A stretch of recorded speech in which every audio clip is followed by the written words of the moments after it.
Ce jour-là, Lamine reçut son pouvoir, mais il a aussi été maudit. Il y a maintenant plus de 19 ans, alors que Lamine n'était encore qu'un enfant, le voyageur temporel Boyan orchestra le rituel du bain.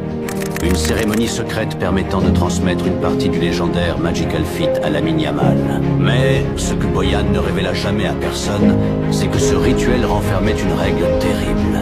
Deux possesseurs du Magical Feat ne peuvent coexister sur un même terrain. Si cela se produit, alors le Magical Feat restitue toute sa puissance à son propriétaire originel, Lionel Messi.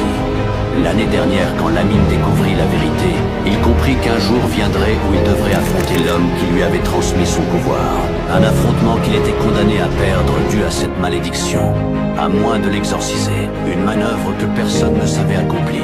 Enfin, presque personne, car Lamine retrouva la trace d'un célèbre exorciste connu sous le nom de la Pioche. Tué un certain passif avec Léo, l'exorciste accepta de lui venir en aide et lui révéla ainsi les 3 rites nécessaires pour lever la malédiction. Le premier était d'entrer une nouvelle fois en contact avec le possesseur originel. En réalité, Lamine l'avait déjà accompli des années auparavant. Le deuxième était d'impressionner le possesseur originel.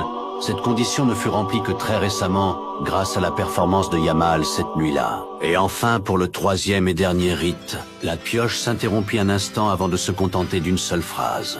Si toi et Léo venaient à vous affronter un jour, après que tu aies accompli les 2 premiers rites, alors le Magical Feat choisira lui-même son héritier.